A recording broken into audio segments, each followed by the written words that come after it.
Hey kids! So, we know coming up in the next few weeks is Mother's Day. So, let's ask ourselves, how do we appreciate our mothers? And who are the moms of the Bible? The Bible oftentimes focuses on men, but if you look closely, there is a lot of strong women and great mothers in the Bible. Let's just take a look at a few examples of this.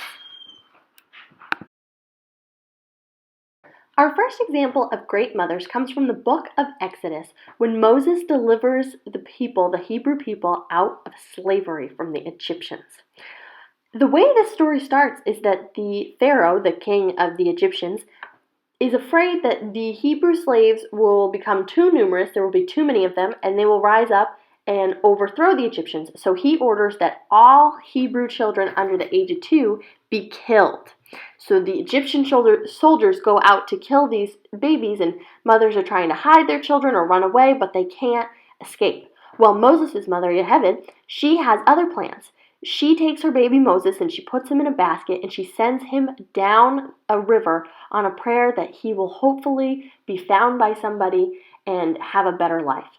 At first glance, this doesn't seem like the best mother because if you send your baby in a basket down a river, probably Child Services is going to pick you up.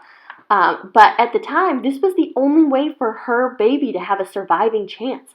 And she knew that separating herself from her baby and sending him away down a river would be better for him than being found by the Egyptian soldiers. So she said a prayer to God, and even though it broke her heart, she sent him away in hopes that he would survive, be found by an Egyptian family who wasn't in slavery, and have a better life without her.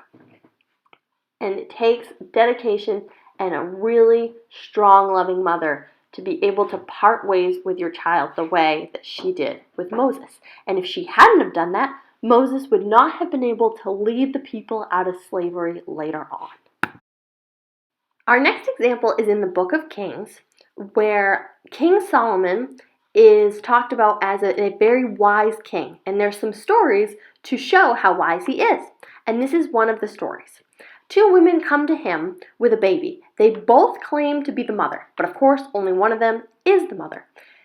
They each say they're the mother and the other one is lying. In order for Solomon to figure out the truth, he says, okay, I have an idea. I will cut the baby in half and you can each have half of the baby. One of the women says, sure, that sounds like a great idea. And the other woman says, no, I would absolutely not do that. I am the true mother, but I would rather have this other woman have my baby than have my baby be dead and me have half of it. And Solomon says, then you must be the real mother, because no good mother would ask that her baby be cut in half in order to have half of them. She would rather sacrifice her child. Now, I find this story to be a little funny because I would say any rational person in the world would not want a baby to be cut in half, / it wouldn't even make sense to have half of a dead baby. I don't really know. But either way, this was a story that showed that this mother was willing to give up her child in order to save its life once again. Now, our final example in today's lesson is, of course, Mary, the mother of Jesus. Mary was a young girl when she was told that she was going to be having the Son of God. Not only did a lot of people not believe her, but some of the people that did believe her were out to kill her because they were afraid that if Jesus was really the Son of God, he would be the true king and that he might overpower some of the people who were already in power. So not only did people not believe Mary, but she even had to go on the run. She had to travel while she was very pregnant. She had to hide in a barn where she had Jesus. And they had to flee from their hometown, all she ever knew. She had to flee from, all to save her son, who she knew would be the Son of God. She sacrificed everything for her child, just like so many other dedicated mothers in the Bible have. Most of the Bible is stories of men and their sons and the courageous acts they do for God, the bad things they do for God, building arks, becoming kings, going to war, etc., etc. The Bible isn't often written about women and their stories, though there are some that are. But when you look closely in these stories of these men doing these great things or terrible things for God, and you look deeply in them, there's always a powerful, devoted, loving, loyal mom in the background supporting her son, and her son probably would not have been able to do what he did for God or for the Hebrews if it wasn't for her making that sacrifice without having any of the glory that goes along with the story.